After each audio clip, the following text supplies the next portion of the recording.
Shalom, damai di hati. Saudaraku yang diberkati Tuhan Yesus, sedang kita berjumpa lagi di hari ini, hari Rabu, tanggal 27 Maret tahun 2024. Saya percaya ada sukacita yang boleh kita nikmati di hari ini, hari berkat pemberian Tuhan.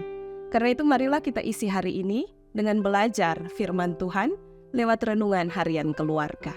Dan sebelum kita membaca firman Tuhan, mari kita berdoa. Ya Tuhan, kami bersyukur untuk hari baru, hari berkat pemberian Tuhan. Ketika kami boleh dibangunkan dengan tubuh sehat kuat diberkati untuk mengawali setiap tugas, aktivitas, bahkan kerja kami. Di tengah kami menghayati dan menghidupi karya penyelamatan Yesus, di pagi hari ini kami mau bersatu teduh bersama dan kami hendak membaca serta merenungkan firman Tuhan. Karena itu hikmat Roh Kudus Tuhan senantiasa kami pinta untuk menuntun kami memahami apa yang menjadi maksud firman Tuhan untuk dapat kami lakukan dalam hidup kami hari lepas hari.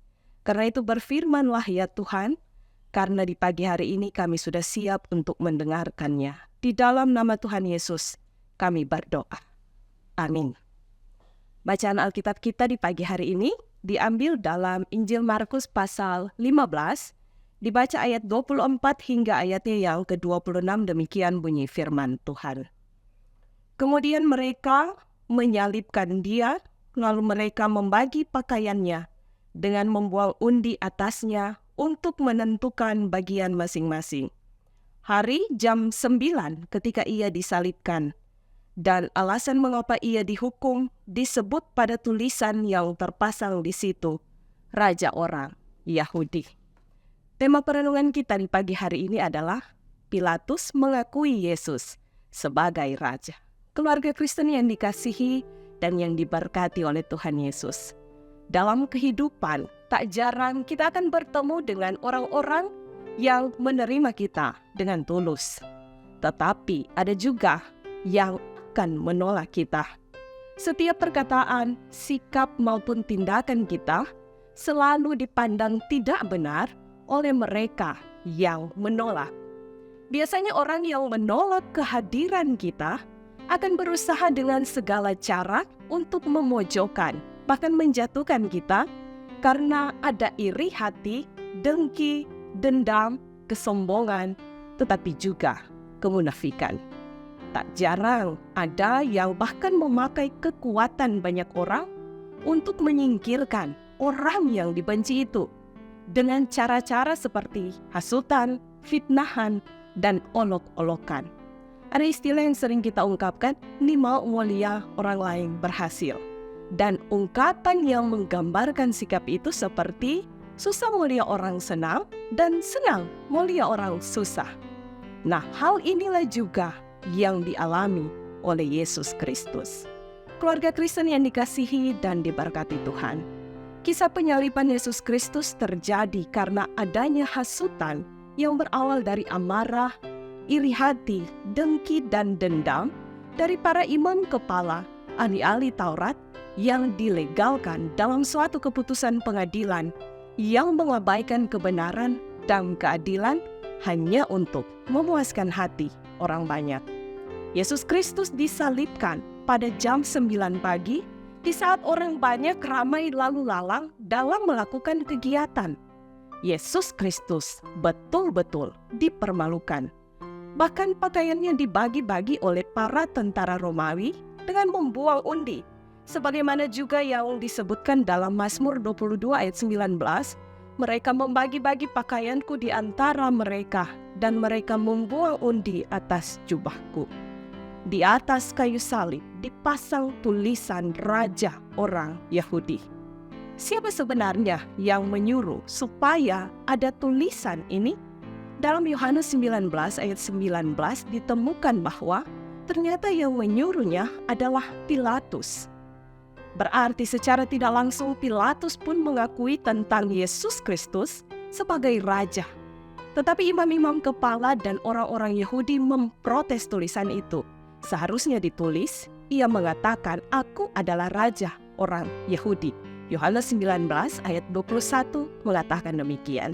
Akan tetapi tulisan tersebut ditentang oleh Pilatus sehingga tetaplah seperti yang dikatakan dalam ayat 26 bacaan kita, Raja orang Yahudi.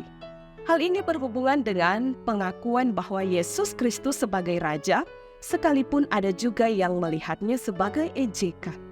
Tetapi ejekan, cemooh, dan fitnahan tidak menghalangi karya selamat Yesus Kristus bagi manusia, sekalipun harus menderita sengsara. Keluarga Kristen yang dikasihi dan diberkati Tuhan Yesus, pengakuan adalah sesuatu hal yang penting. Bukan hanya sekedar tahu, tetapi ada keyakinan di dalamnya.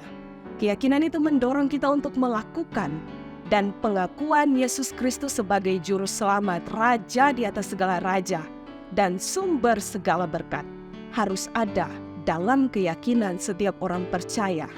Dan keyakinan ini akan melahirkan sikap untuk tetap taat dan setia kepadanya. Semoga Tuhan memberkati firman-Nya yang kudus dan kita sekalian yang senantiasa taat dan setia untuk melakukannya. Amin. Mari kita berdoa.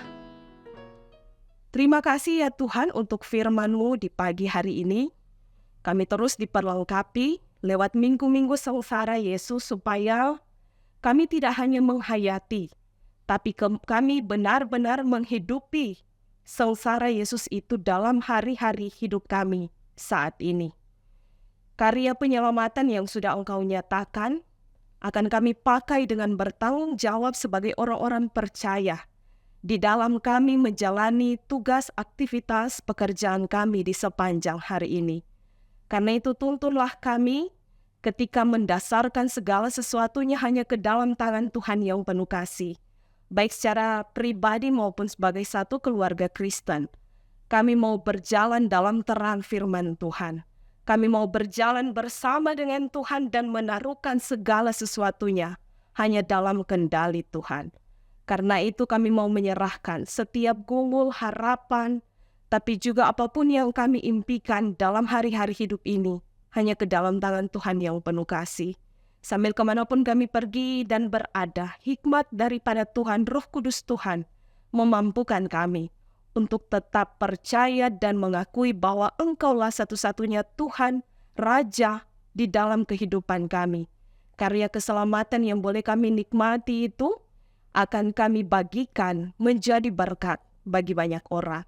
Karena itu Tuhan, kami berdoa bagi jemaat-Mu, jemaat kami Maranatha Pas Selatan dari kolom 1 sampai kolom 27, ketika kami akan memulaikan setiap tugas, aktivitas, pekerjaan, bahkan pelayanan kami di hari Rabu ini. Tuhan berkati kami, keluarga kami kemanapun pergi dan berada, senantiasa ada dalam tuntunan dan penjagaan Tuhan.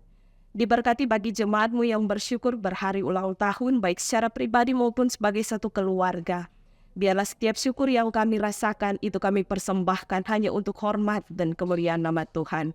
Bagi jemaat-Mu yang dalam gumul duka cita, tapi pun dalam sakit penyakit, yang dirawat di rumah sakit pun dalam masa-masa pemulihan di rumah. Tuhan berkati, Tuhan jamah dan pulihkan, sehingga kesembuhan yang seutuhnya boleh mereka rasakan. Dan semua kepujian hanya dimuliakan dan dipersembahkan untuk Tuhan. Diberkatilah keluarga, suami, istri, orang tua, anak-anak kami dalam segala rencana kehidupan kami. Kami mau menaruhkan segala sesuatunya ke dalam tangan Tuhan yang penuh kasih. Pimpinan bangsa dan negara kami, pimpinan gereja kami, biarlah hikmat Roh Kudus Tuhan memampukan mereka untuk menjalankan setiap tanggung jawab di sepanjang hari ini. Berdoa bagi Komisi Multimedia, Tuhan berkati setiap mereka yang ada dan terlibat di dalamnya, bersama dengan keluarga masing-masing, senantiasa ada dalam pemberkatan Tuhan. Ini kami yang berdoa, yang menyerahkan kehidupan kami di sepanjang hari ini, bahkan di sepanjang hari-hari kami ke depan, hanya ke dalam tangan Tuhan yang penuh kasih. Di dalam nama Tuhan Yesus, yang sudah mati, bangkit, dan hidup bagi kami berdoa, kami bersyukur, dan kami bermohon. Amin. Demikianlah renungan harian keluarga hari ini. Jangan lupa untuk like, share, dan ikuti terus channel YouTube Jemaat Gemim Maranatha Pas Selatan. Selamat kita beraktivitas, kiranya Tuhan Yesus memberkati kita sekalian. Shalom, damai di hati.